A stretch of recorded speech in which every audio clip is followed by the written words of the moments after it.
नमस्कार, मैं हूं आपके साथ नुमानसा मलिक। तो जो बाइडेन ने दुनिया के सबसे शक्तिशाली देश की कुर्सी संभाल ली है और पद संभालते ही राष्ट्रपति बाइडेन ने 17 एग्जीक्यूटिव ऑर्डर्स पर हस्ताक्षर किए हैं। इन आदेशों में सबसे पहले कोरोना महामारी पर नियंत्रण की बात कही गई है, जिसमें व्हाइट हाउस ने अब 100 दिनों के एक मास्क चैलेंज मुहिम की शुरुआत की है, जिसमें फेडरल बिल्डिंग के आसपास आने वालों के लिए मास्क पहनना जरूरी होगा।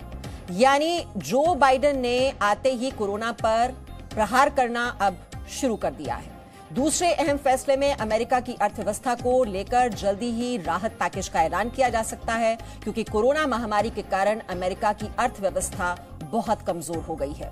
ऐसे में अमेरिका की अर्थव्यवस्था में सुधार जो बाइडेन के लिए एक बड़ी चुनौती है। साथ ही जलवायु परिवर्तन पर अहम फैसला लेते हुए राष्ट्रपति जो बाइडेन ने पेरिस समझौते में अमेरिका की वापसी का फैसला किया है। इस समझौते से पूर्व राष्ट्रपति ट्रंप ने अमेरिका को बाहर कर दिया था, लेकिन जो बाइडेन ने अपने चुनावी कैंपेन के दौरान जलवायु परिवर्तन के मुद्दे को भी प्रमुखता से उठाया था। जो बाइडेन ने अपने 17 प्रमुख एग्जीक्यूटिव ऑर्डर्स में नस्लीय भेदभाव पर भी प्रहार किया है। साथ ही मुस्लिम ट्रैवल बैन वाले कानून को भी रद्द करने का फैसला किया है। जो बाइडेन की सरकार ने कहा है कि उनके देश में हर शरणार्थी का स्वागत है। तो ट्रंप युग का अंत हो चुका है, बाइडेन युग की शुरुआत हो गई है। क्या उनके सामने अब चुनौतियां रहने वाली हैं और किस तरह से वो इन चुनौतियों से मुकाबला करेंगे, इसी पर चर्चा करने के लिए इस वक्त मेहमानों का एक पैनल भी हमारे साथ जुड़ गया है। हमारे साथ पूर्व राजनयिक अचल मल्होत्रा जी हैं, जेके त्रिपाठी पूर्व राजनयिक भी हमारे साथ इस चर्चा में शामिल हैं। अंतर्राष्ट्रीय मामलों के जानकार रविंद्र सचदेवा जी को आप देख रहे हैं इस वक्त। पूर्व राजनयिक सुरेश गोयल जी हमारे साथ हैं और अंतर्राष्ट्रीय मामलों के जानकार राजीव नयन भी इस चर्चा में हमारे साथ शिरकत कर रहे हैं। सबसे पहले सुरेश गोयल जी, आपके पास आते हुए, अब जो ट्रंप चले गए और अब जो बाइडेन आ गए हैं और ये हम कह रहे हैं कि ये कांटों का ताज उन्हें मिला है, ये अग्निपथ की शुरुआत हो गई है और कुर्सी संभालते ही ये कई ऑर्डर्स उन्होंने पास कर दिए हैं। जो विवादास्पद फैसले रहे ट्रंप के कार्यकाल में, चाहे वो WHO से अलग हटने की बात हो, जलवायु परिवर्तन के मामले में जो पेरिस एग्रीमेंट है उससे जो अलग हुआ था अमेरिका, अब सारे फैसलों को पलटना शुरू कर दिया है जो बाइडेन ने। जी, देखिए, उम्मीद यही थी कि सबसे पहले नए राष्ट्रपति जो बाइडेन जो ट्रंप के कार्यकाल के दौरान 2-3 चीजें थी उनको वो रिवर्स करना शुरू करेंगे। उनमें से पहली चीज तो यही थी कि जो अपने इंटरनेशनल एलाइज हैं उनके सहयोगी रहे हैं और अंतर्राष्ट्रीय मंच पर जो ट्रंप साहब ने फैसले लिए थे कि यूएस को अलग थलग करेंगे, कि उनको रिवर्स किया जाएगा।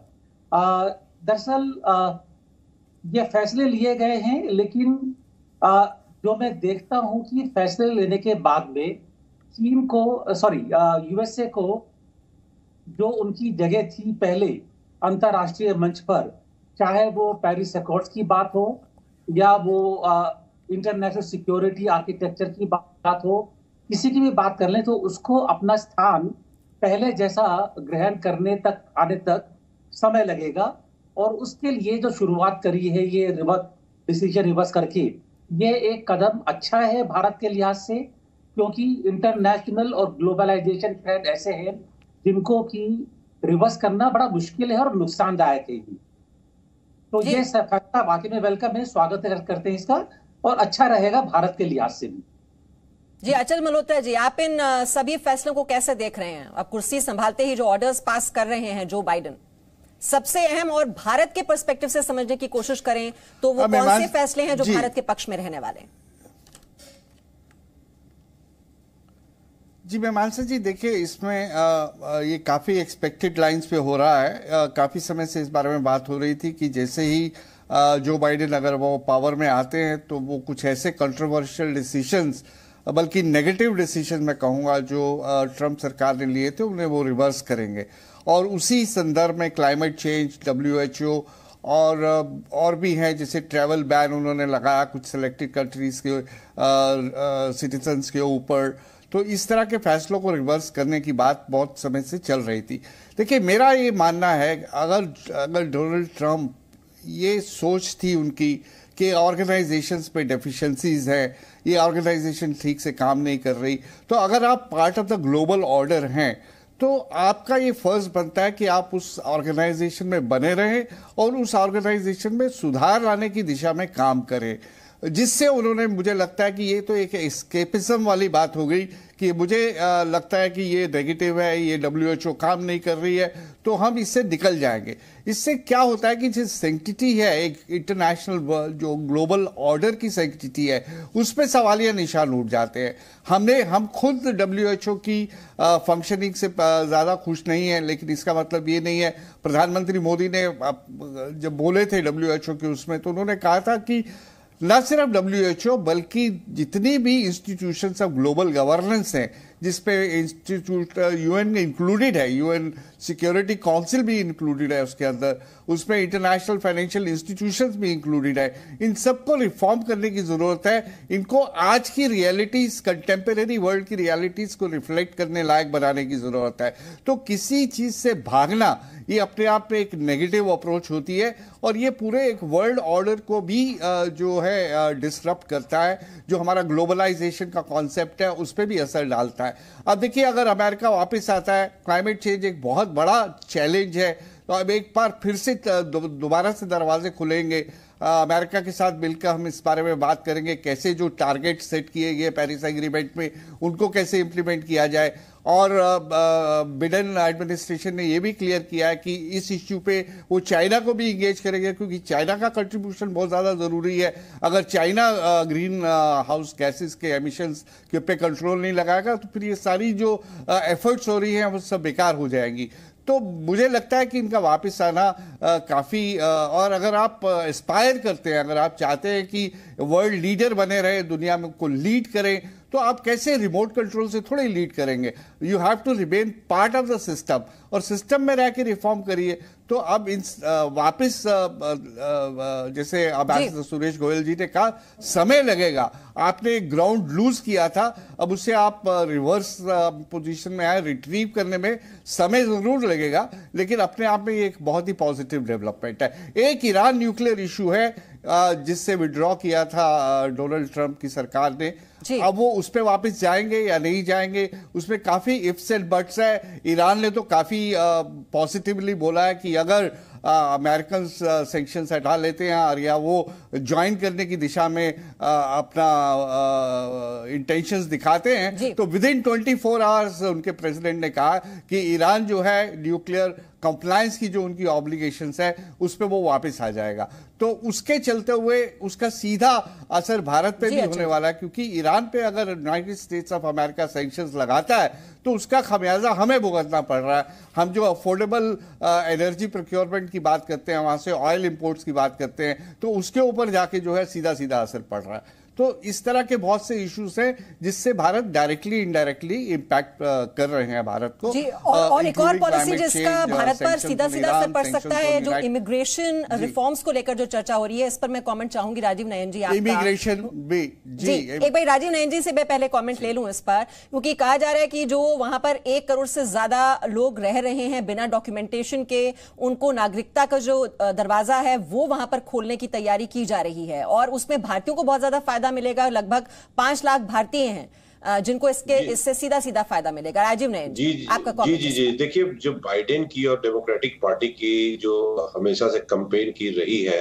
एक मुद्दा जो रहा है, उसमें हमेशा से इस पर उन्होंने जोर दिया है। और ये ट्रंप से अलग था। देखिए, ट्रंप से हमें कई सामरिक विषयों पर काफी सहमति थी, लेकिन कई विषयों पर हमारे लिए बहुत फायदेमंद नहीं था। और जो बाइडेन की 1-2 पॉलिसीज हमें हो सकता है बातचीत करनी पड़ी, वैसे कोई विशेष परेशानी नहीं आनी चाहिए। कूटनीति को अपना कार्य जारी करना रहता है, तो हमें वहां पर काफी फायदा होने की बात है। और देखिए, जहां तक डेमोक्रेट्स की बात होती है, वो हल्का सा बिजनेस को फायदा तो उन्हें भी देना होगा, ग्रोथ कैसे होगा उनकी अर्थव्यवस्था का, लेकिन एक वर्किंग क्लास और एक जो कहते हैं सर्विस क्लास के लिए काफी उपयोगी रहता है। और इसके चलते जो बाइडेन ने 17 जो उन्होंने साइन करने का मेमोरेंडम बात की है, उसमें से एक मुद्दा यह भी रहा है कि इस तरह के जितने समस्याएं खड़ी की है तो उनको रेगुलराइज करेगा। और हमें उम्मीद है कि 1 सप्ताह के अंदर ही हम पाएंगे कि इस मुद्दे का समाधान किया जाएगा। हो सकता है हम जितना चाह रहे हैं कोटा उतना नहीं हो, लेकिन बहुत हद तक हमें सफलता उसमें मिलेगी और बातचीत काफी होगी इस विषय पर। वो जानते हैं, देखिए अमेरिका जो है एक इमिग्रेंट्स का देश है।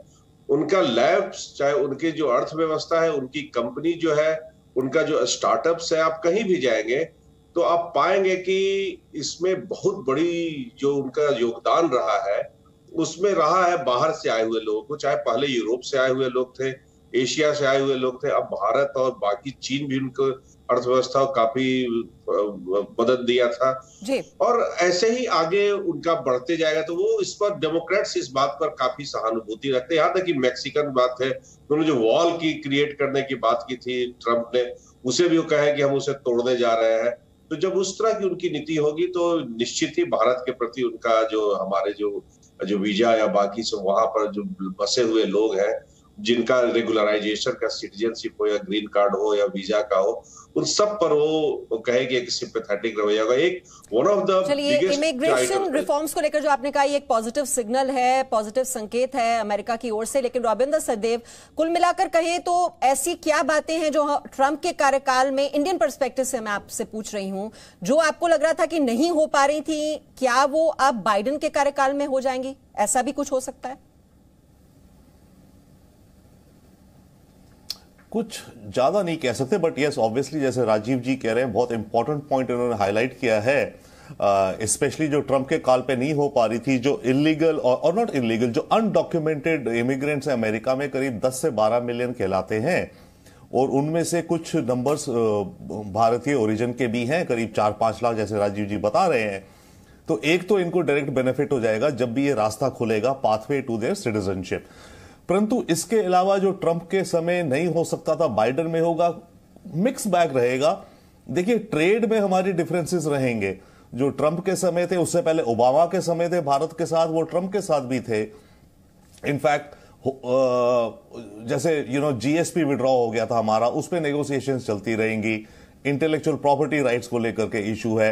H1 वीजा में मैं भी नहीं आ रहा हूं क्योंकि इमिग्रेशन वाइडर टॉपिक है, H1 उसका एक पार्ट है। H1 पे आप अभी अलग रखिए। तो जो इश्यूज थी पहले, वो अभी भी रहेंगी और थोड़ा ऊपर नीचे होंगी, बट जो हमारी ट्रैजेक्टरी है रिलेशंस की दोनों देशों की, इस प्रयास पे हमेशा रहती है कि सॉल्यूशंस निकाले जाए। कुछ सॉल्यूशन जल्दी निकलेंगे, कुछ थोड़ा देर से निकलेंगे। पर मैं वापस आके एक पॉइंट कहता हूं, जो मेन क्वेश्चन इस राउंड में आप पूछ रही हैं कि बाइडेन ने जो रिवर्स कर दिया कितना आसान रहेगा। बाय द वे, बहुत चीजों में आसान भी नहीं रहेगा। कुछ चीजों में जैसे पेरिस अकॉर्ड में उन्होंने साइन कर दिया कि हम ज्वाइन कर रहे हैं, तो इसका 30 दिन का प्रोसेस है, ठीक है, वो कर लेंगे। परंतु फॉर एग्जांपल इमिग्रेशन को ही लीजिए आप, जैसे बात हो रही है जी। ट्रंप सरकार ने पिछले कई वर्षों में करीब 400 एग्जीक्यूटिव ऑर्डर और रूल्स इशू करे हैं। और हम सब समझते हैं जब सरकार कोई रूल इशू करती है, उसके बाद कोई और रूल इशू होता है, उसके चलते कोई और होता है। तो इन सब रूल्स को वापस करना, इसी में इनको 2-3 साल लग जाएंगे।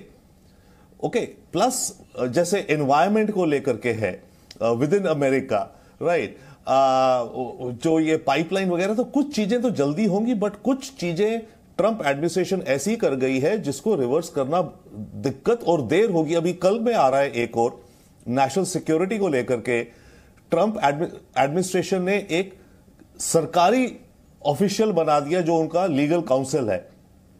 ना टिपिकली ये पॉलिटिकल अपॉइंटी होता, अगर पॉलिटिकल अपॉइंटी था तो बाइडेन आके उसको हटा देते, बट क्योंकि उसको सरकारी अफसर बनाया है, तो सरकार के जो जब गवर्नमेंट सबमिट होता है तो उसके रूल्स ऑफ सर्विस बहुत और होते हैं। तो बाइडेन को अब उस इंडिविजुअल को हटाना as the general council of the national security council बहुत मुश्किल हो जाएगा। तो ट्रंप, एक और इमिग्रेशन में आपको एग्जांपल देता हूं। इमिग्रेशन को लेकर के ट्रंप सरकार ने यह कर दिया है कि जो फ्यूचर में इमिग्रेशन चेंजेस होंगे, उसमें सिटीज और म्यूनिसिपैलिटीज जो इफेक्ट हो सकती हैं, उनका कंसेंट जरूरी होगा। तो अब मानिए यही जो अभी बात हम कर रहे हैं कि ये जो 10 लाख, ये अराउंड 10 मिलियन अनडॉक्यूमेंटेड हैं, इनको पाथवे टू सिटीजनशिप देंगे। अब मानिए इनमें से कुछ रहते हैं, कोई एक सिटी है जो कि ज्यादा राइट लीनिंग है जी, और जो ट्रंप रिपब्लिकन टाइप की है, जो एंटी इमिग्रेशन है, वो सिटी कहेगी नहीं जी, हम तो ये रूल, मेरी सिटी में जो लोग रह रहे हैं अनडॉक्यूमेंटेड, ये रूल उन पे अप्लाई नहीं होगा। तो अब उसको फिर लीगली या जैसे तैसे करके फेडरल गवर्नमेंट को, सिटी गवर्नमेंट को परसुएड करना या रूल रिवर्स करना, तो बहुत अलग अलग पेचीदे मामले भी हैं इसमें। ठीक है अचल मल्होत्रा जी, अब दो देश हैं जो लगातार परेशानी का सबब बने हुए हैं हमारे देश के लिए, चाहे वो चीन हो, पाकिस्तान हो। अब उस लिहाज से कितना सपोर्ट अमेरिका का रहेगा? क्या उसी ढर्रे पर चलेंगे आगे बाइडेन जो कि ट्रंप ने रूट फॉलो किया है?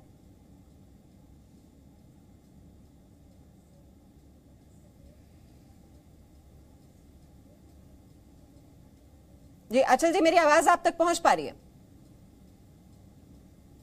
जी मीमांसा, जी मैं चीन और पाकिस्तान का सवाल मैंने आपसे पूछा कि कितना सपोर्ट हमें अमेरिका का मिलेगा। जो ट्रंप ने जिस तरह से चीन को लेकर सख्त रुख अपनाया, उसके विस्तारवाद पर अंकुश लगाने की कोशिश की, भारत का साथ दिया, क्या यही पॉलिसी आगे रहने वाली है? कम से कम कैंपेनिंग में तो यही संकेत मिल रहे थे।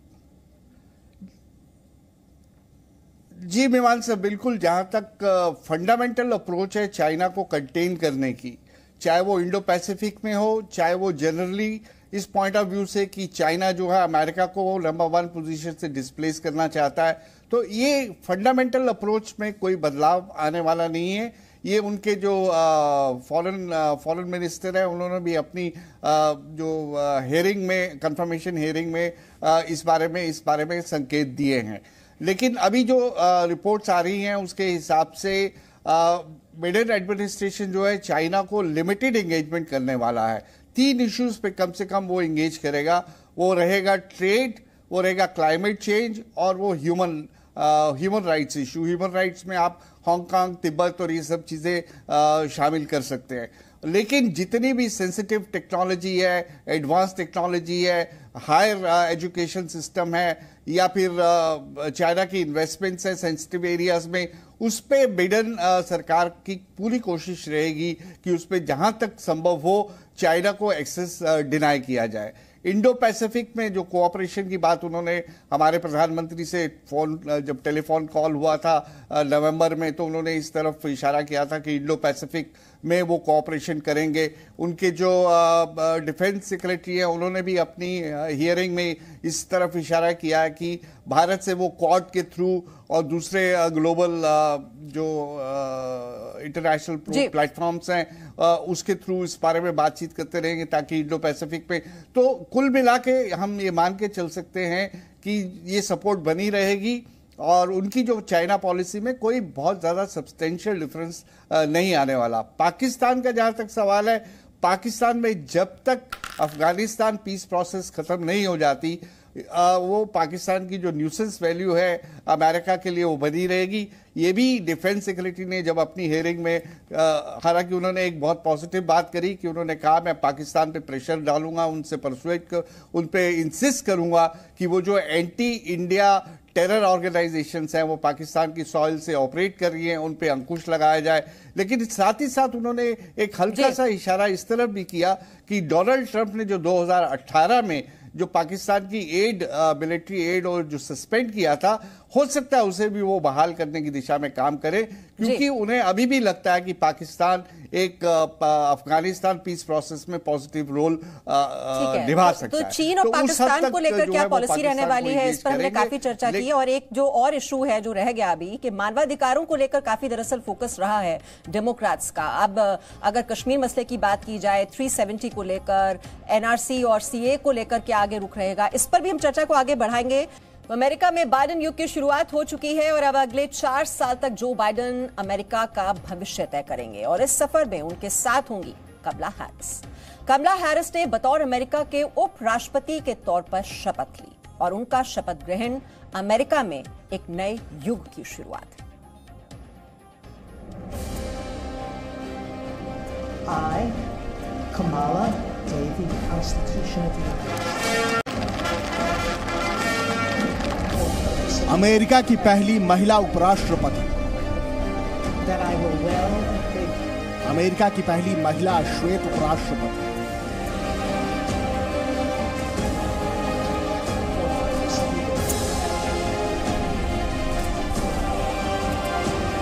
अमेरिका की पहली एशियाई महिला उपराष्ट्रपति और अमेरिका की पहली भारतीय अमेरिकी महिला उपराष्ट्रपति। Here we stand, we're 108 years ago at another inaugural. Thousands of protesters tried to block brave women marching for the right to vote. And today, we mark the swearing in of the first woman in American history elected to national office, Vice President Kamala Harris. Don't tell me things can't change. 20 January 2021 America में Biden युग की शुरुआत हो रही थी और इन तस्वीरों के साथ अमेरिका ने रचा अपना स्वर्णिम इतिहास। अमेरिकी लोकतंत्र के स्वर्णिम इतिहास में ये पहला मौका नहीं था जब राष्ट्रपति या उपराष्ट्रपति पद का शपथ ग्रहण हो रहा था, लेकिन ये पहला मौका था जब अमेरिका में एक महिला उपराष्ट्रपति पद की शपथ ले रही थी। ये पहला मौका था जब अमेरिका में एक अश्वेत महिला ने उपराष्ट्रपति पद की शपथ ली। अमेरिका की 49वीं उपराष्ट्रपति के रूप में कमला हैरिस को सुप्रीम कोर्ट की पहली लैटिन सदस्य जस्टिस सोनिया सोटोमेयर ने शपथ दिलवाई। कमला हैरिस अमेरिका की पहली महिला और पहली महिला अश्वेत उपराष्ट्रपति बनी तो उनके पति डगलस एमहॉफ अमेरिका के इतिहास में सेकंड जेंटलमैन बनने वाले पहले पुरुष हैं। कमला हैरिस ने बतौर अमेरिकी उपराष्ट्रपति जो इतिहास रचा है, इसके पीछे इनके परिवार के योगदान को जानना और समझना बेहद जरूरी है।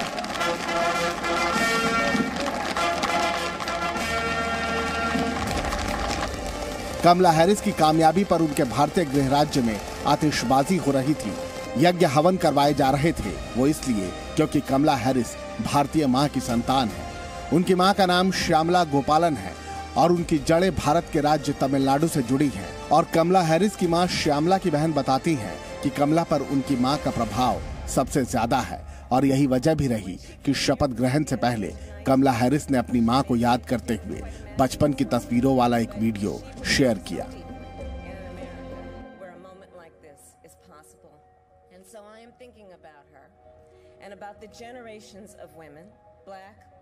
बचपन से ही वो चंचल अच्छी लड़की थी और सबसे प्यार करती थी और उसकी माँ जैसे कहती थी उसे मानती थी।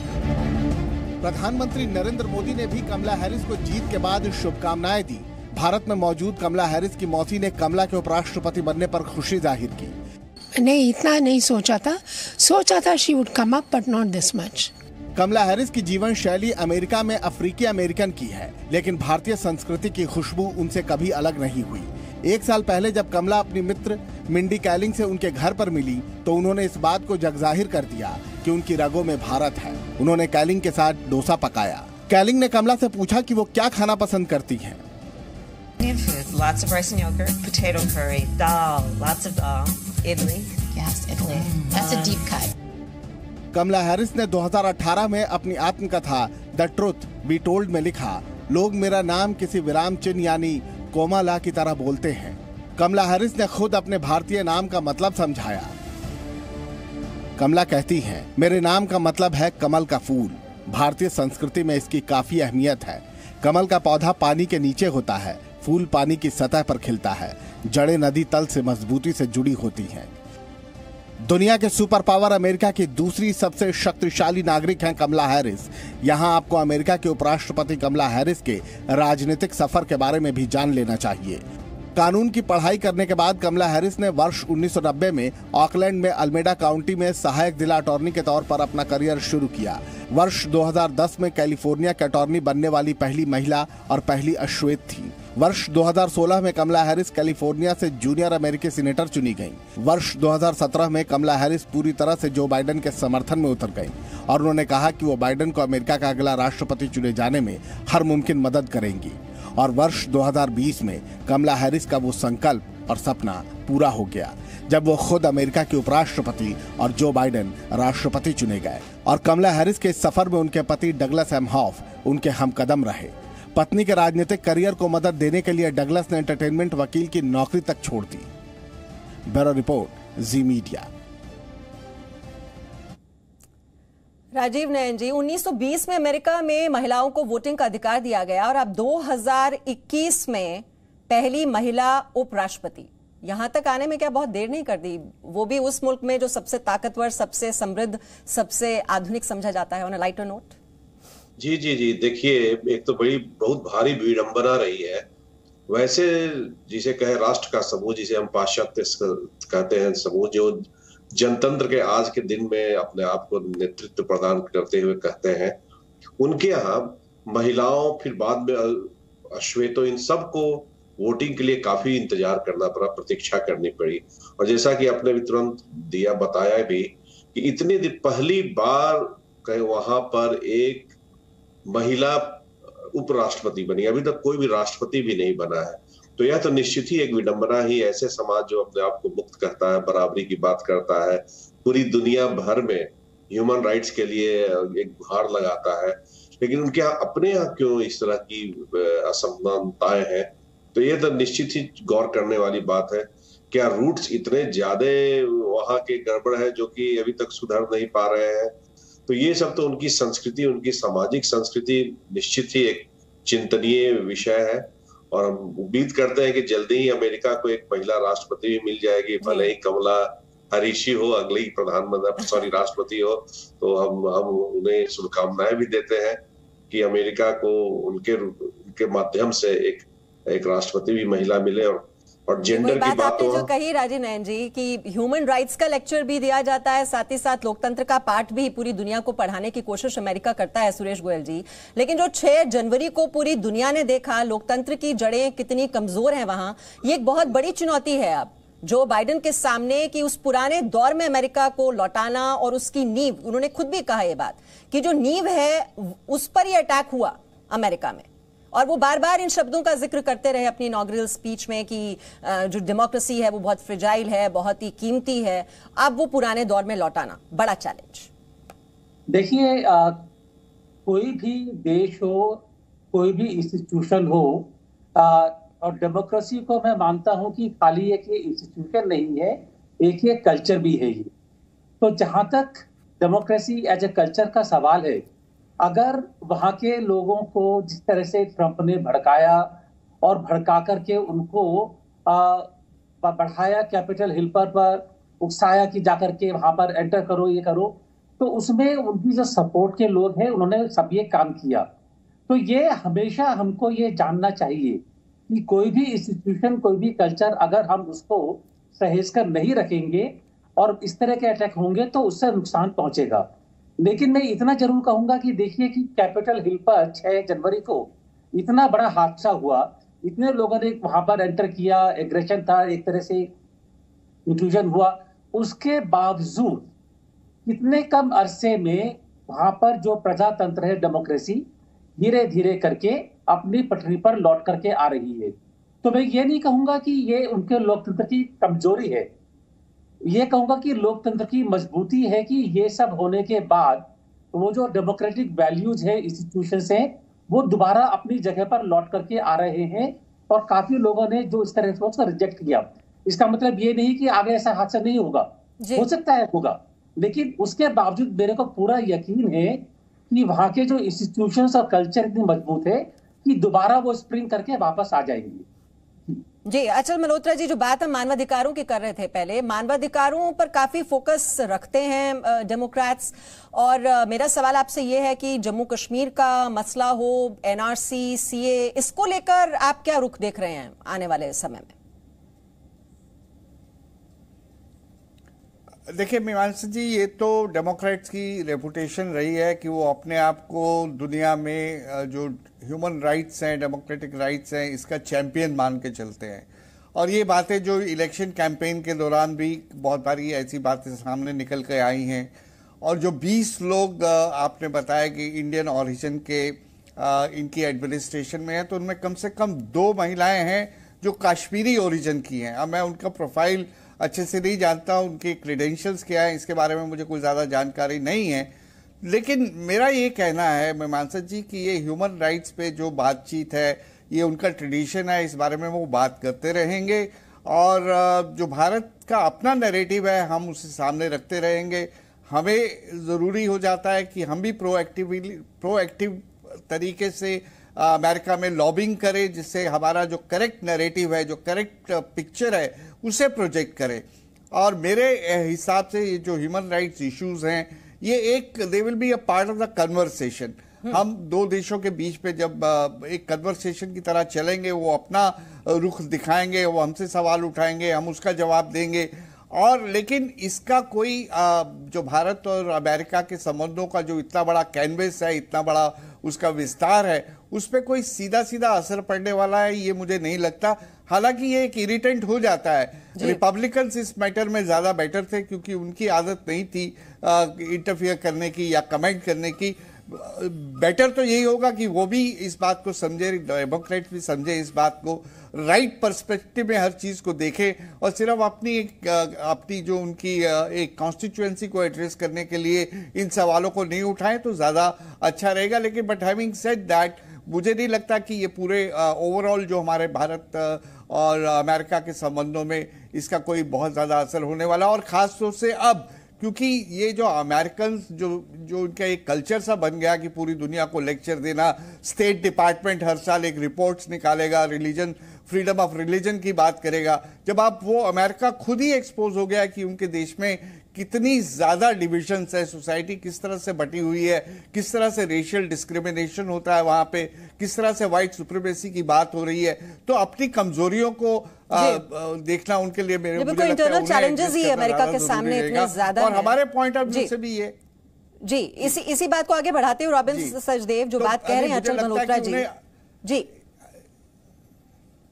जो जिक्र वो कर रहे थे कि 20 जो भारतीय अमेरिकी इसमें शामिल किए गए हैं, आपको लगता है जब बाइडेन प्रशासन में इतने ज्यादा तादाद में भारतीय अमेरिकियों को वहां पर शामिल करना ये एक पॉजिटिव सिग्नल है और वो किस हद तक फॉरेन पॉलिसी को इन्फ्लुएंस कर पाते हैं?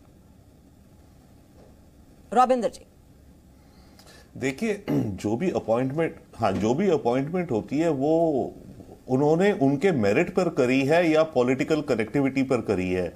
ये रीजन पे नहीं करी है कि वो इंडियन ओरिजिन के हैं, राइट, उसका कोई उससे लिंक नहीं है। बट यस, जितने भी अपॉइंट हुए वो अपने मेरिट पे हुए हैं, प्लस ऑफ कोर्स अपनी नेटवर्किंग पे या उन्होंने पॉलिटिकली हेल्प किया है बाइडेन कैंपेन को, राइट, उस पे हुए। बट ऑब्वियसली जब वो उस एडमिनिस्ट्रेशन में होते हैं तो सबको दिखता है कि ये इंसान मतलब इंडियन ओरिजिन का, तो भारत की हमारी कुछ हद तक इज्जत इमेज बढ़ती है क्योंकि जो डायस्पोरा है इतना एक्टिव हो रहा है। और वैसे भी मालूम है कि एजुकेशन लेवल एवरेज से हमारा बहुत ज्यादा है, वेल्थ हमारी एवरेज से बहुत ज्यादा है, पॉलिटिकल मनी हम लोग काफी देते हैं रीजनेबली वेल अपने हिसाब से।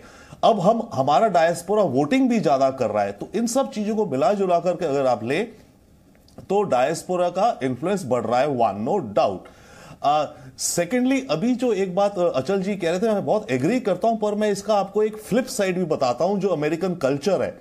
देखिए, अमेरिका दुनिया भर में डेमोक्रेसी का ढंडोरा क्यों पीटता है ज्यादा?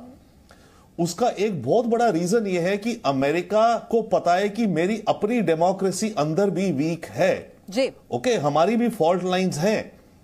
तो वो बाहर जाकर के जब डेमोक्रेसी का सक्सेस दिखाता है कि डेमोक्रेसी होनी चाहिए, अमेरिका एक तरह से अपने आप को रीएश्योर करना चाह रहा है कि डेमोक्रेसी वैल्यूबल है और अपना लेवल उठाना चाह रहा है। तो जब अमेरिका दूसरे देशों में डेमोक्रेसी की बात ज्यादा करता है तो उसमें एक बहुत बड़ा फैक्टर यह भी होता है कि अपने देश को ही बताना, अपनी इमेज ही दिखाना कि हम तो देखो एक बीकन ऑन द हिल है, हम दुनिया के लिए डेमोक्रेसी के मतलब एग्जाम्पल है।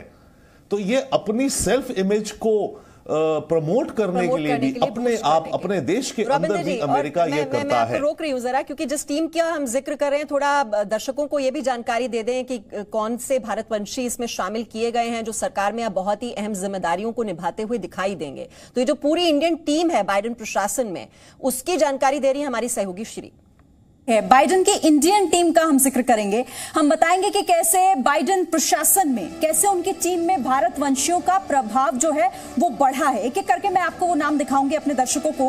पहला नाम नीरा टंडन, जो कि प्रबंधन एवं बजट कार्यालय के निदेशक के तौर पर अपनी जिम्मेदारी संभालेंगी, नीरा टंडन।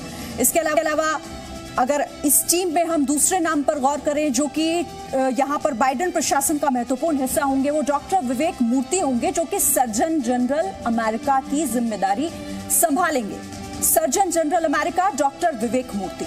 इसके बाद भारतवंशियों का प्रभाव क्यों हम कह रहे हैं कि बढ़ा है, वनिता गुप्ता एक और नाम, वो एसोसिएट अटॉर्नी जनरल के तौर पर अपनी जिम्मेदारी, अपनी भूमिका निभाएंगे अमेरिका में। वनिता गुप्ता ये वो नाम। इसके अलावा उजरा जेया लोकतंत्र एवं मानवाधिकार मंत्री के तौर पर अपनी जिम्मेदारी को संभालेंगी। इसके अलावा भरत रामामूर्ति उपनिदेशक राष्ट्रीय आर्थिक परिषद। और फिर एक और नाम जो है वो है गौतम राघवन उपनिदेशक राष्ट्रपति कर्मी कार्यालय के। इसके अलावा एक और नाम बाइडेन की इंडियन टीम में जो जुड़ रहा है, यानी कि जो भारत वंशी अब अमेरिका में महत्वपूर्ण भूमिका निभा रहे हैं, वो है सोनिया अग्रवाल। घरेलू पर्यावरण नीति कार्यालय में वरिष्ठ सलाहकार के तौर पर वो अपनी सेवाएं देंगी। अपनी भूमिका उनकी जो है वो वहां पर जो जिम्मेदारी उनको सौंपी गई है वो निभाएंगी।